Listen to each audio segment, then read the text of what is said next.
Assalamualaikum, anda sedang menonton Sekilas Fakta 30 Mei 2023 bersama saya Kemilia Nur Azlan.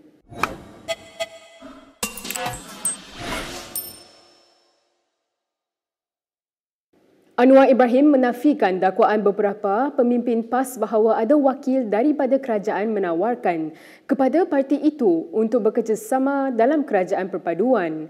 Perdana Menteri berkata beliau sama sekali tidak dimaklumkan berhubung perkara itu. Malah katanya, perkara itu tidak pernah dibincang di peringkat pimpinan tertinggi kerajaan antara Pakatan Harapan atau Barisan Nasional. Boleh ekstrim tak yang pasal tawaran kepada PAS tu? Betul ke ada tawaran daripada kerajaan kepada Saya PAS? tak dimaklum sama sekali. Saya tidak tahu sama sekali. So, memang tak betul lah. Ada Mungkin pemimpin tak tahu tertinggi. siapa ketua ranting ke yang sampaikan, saya tak tahu. Tapi tidak daripada saya, tidak daripada pimpinan. Tapi 3 orang PAS yang sahkan benda tu. Macam mana? Itu tanya dia lah. Kalau daripada kemungkinan jadi ketua ranting ke siapa, saya tak tahu. Tapi tidak sampai dan tidak pernah dibincang oleh pimpinan yang saya tanya dalam PH atau dalam BN, belum.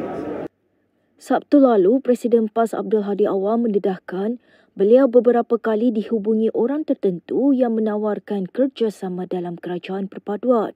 Hadi bagaimanapun mempersoal tawaran itu dengan berkata ia sepatutnya memberi kelebihan kepada PAS kerana parti itu mempunyai kerusi parlimen lebih banyak daripada parti lain.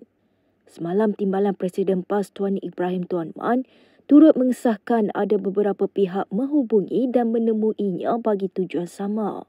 Tuan Ibrahim berkata, tawaran disampaikan wakil kerajaan yang bertemu dengan beliau sendiri. Sementara itu, pengerusi BN Zahid Hamidi mengakui secara peribadi sudah serik dengan PAS yang baru-baru ini mendakwa telah ditawar untuk menyertai kerajaan perpaduan. Zahid yang juga Presiden UMNO memberitahu 19 pemimpin parti-parti kerajaan perpaduan juga tidak pernah berbincang untuk membuat tawaran kepada PAS.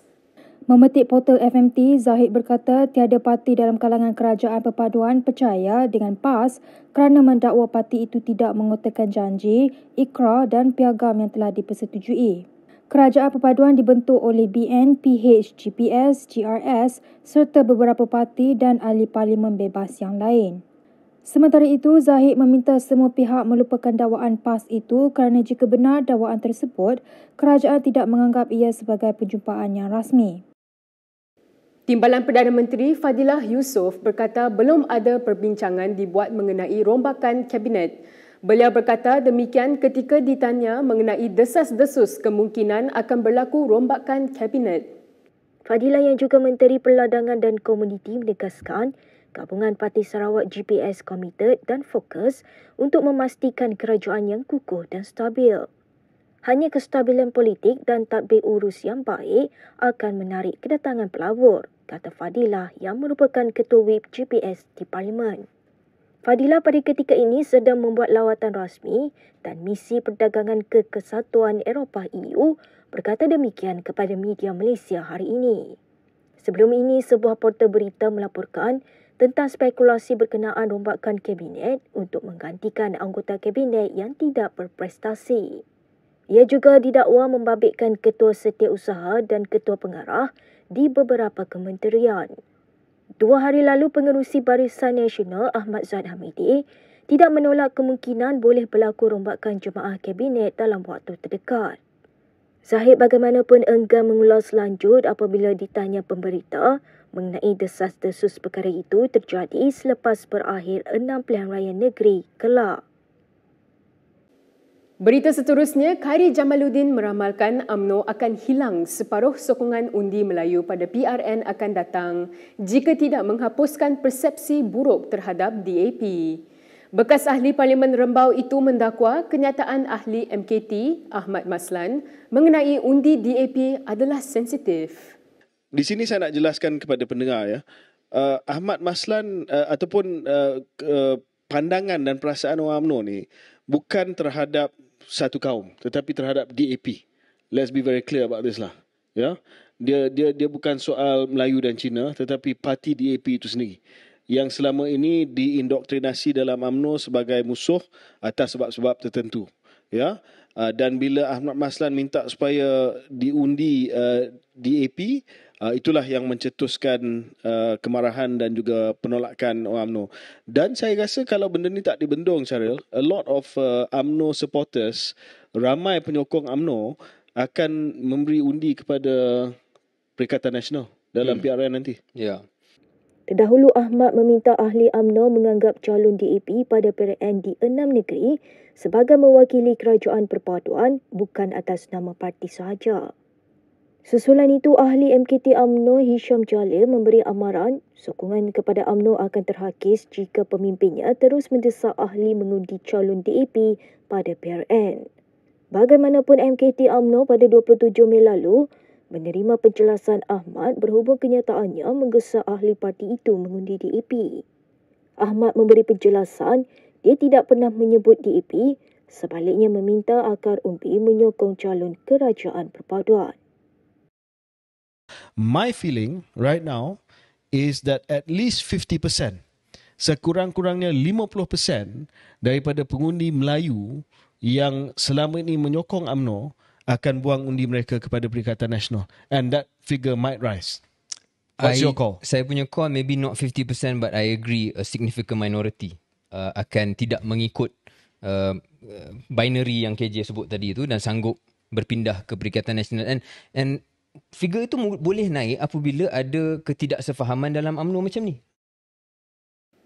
Mahkamah Tinggi Kuala Lumpur membenarkan Bersatu meneruskan tindakan undang-undangnya bagi membatalkan pembekuan 2 akaun parti itu serta larangan perjalanan terhadap Presidennya Muhyiddin Yassin. Hakim Ahmad Kamal Muhammad Syahid membenarkan permohonan semakan kehakiman yang dibuat parti itu hari ini. Hakim memutuskan terdapat isu yang boleh dibicarakan berkenaan arahan pembekuan akaun dan larangan perjalanan. Dia bagaimanapun tidak membenarkan permohonan Bersatu untuk pelepasan sementara sebahagian dana dalam akaun Bersatu untuk menadai operasi harian parti. Katanya ia tidak boleh diberikan kerana mahkamah belum mendengar secara keseluruhan semakan kehakiman dan menentukan sama ada keputusan pembekuan adil atau tidak. Bersatu membuat permohonan tersebut pada 8 Mac yang lalu bagi mencabar keputusan SPRM membekukan 2 akaun banknya serta keputusan imigresen untuk mengenakan larangan perjalanan terhadap Muhyiddin. Kita ke berita seterusnya. Seorang ahli perniagaan telah menyerahkan dokumen kepada SPRM yang didakwa mengandungi bukti kaitan antara PN dengan syarikat perjudian. Ia beberapa hari selepas kerajaan berkata SPRM belum membuka kertas siasatan berhubung dakwaan itu ekoran kekurangan bukti. Ahli perniagaan bernama Rashdan Yusof hadir ke Ibu Pejabat SPRM di Putrajaya hari ini dan dilaporkan disoal siasat selama kira-kira 3 jam.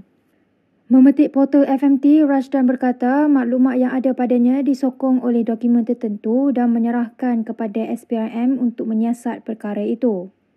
Bagaimanapun, Rashdan menafikan dirinya mempunyai kaitan terhadap mana-mana parti politik atau NGO. Pada Disember lalu, Perdana Menteri Anwar Ibrahim membayangkan sebahagian dana yang digunakan PN dalam PRU15 adalah daripada syarikat perjudian yang terlibat dengan cabutan khas judi. Bagaimanapun, Menteri yang menjaga portfolio undang-undang dan reformasi institusi Azlina Osman Said menerusi jawapan Parlimen berkata SPRM tidak membuka kertas siasatan berkenaan dakwaan itu kerana maklumat yang ada terlalu umum dan tiada pihak yang boleh mengesahkannya. Ia menyebabkan beberapa pemimpin PN mengecam Anwar mendakwanya sebagai berbohong. Pengurusi PN Muhyiddin Yassin pula berkata akan menimbang untuk menfailkan saman terhadap Anwar. Anwar bagaimanapun bertegas tidak akan membuat dakwaan itu jika ia tidak berasas. Menteri Besar Kedah Muhammad Sanusi Muhammad Noor sekali lagi menegaskan bahawa Pulau Pinang adalah milik negeri tersebut. Jelas Sanusi, Kedah hanya mempunyai sempadan negeri dengan Perak dan Perlis sahaja. Ya, saya tunggu daripada inilah diupam. Kalau ada asas-asas untuk ditentusahkan. Yang saya tahu Pulau Pinang tu Kedah punya. Jadi sepadan negeri kita lebih sana pulau. Kan? Jadi tak ada lah sepadan Kedah Pulau Pinang tu. Dengan Perak mungkin ada. Tulis. Pajak lah. Pajak. Ambil. Tulis. Bukan ambil balik. Bukan ada terlepas apa-apa, memang hak kita. Jadi sepadan dengan Pulau Pinang duk laksana pulau. Balik pulau, belah sana lagi. Jadi tak ada sepadan apa lah. Dengan Perak mungkin ada lah. Sementara itu, Perdana Menteri Anwar Ibrahim membidas Sanusi yang mendakwa Pulau Pinang masih hak Kedah. Menurut Anwar, sebagai seorang Menteri Besar, Sanusi seharusnya terikat dengan aspek perundangan dan faham mengenai perlembagaan. Ini kadang-kadang bila seorang pemimpin itu berucap, dia kena faham perlembagaan, dia kena faham perjanjian. Walaupun ada perjanjian negara itu setahun dulu, 1000 tahun dulu, dia ada perjanjian mutakhir perubahan Persekutuan Tanah Melayu, Malaysia, dan itu jelas.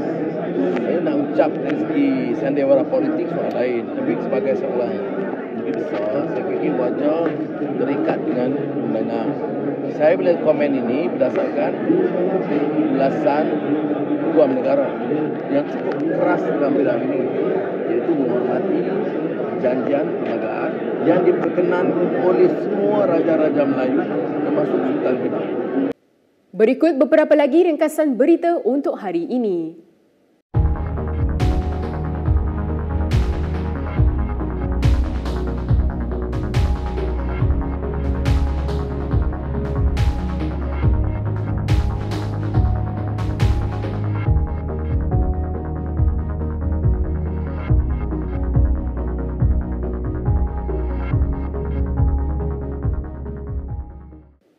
Sekian sahaja daripada saya, Kemilia Nur Azlan untuk Sekilas Fakta. Untuk lebih banyak berita, anda boleh melayari kinitv.com. Anda juga boleh mengikuti kami di Instagram, Twitter, YouTube dan Facebook. Salam hormat dan jumpa lagi.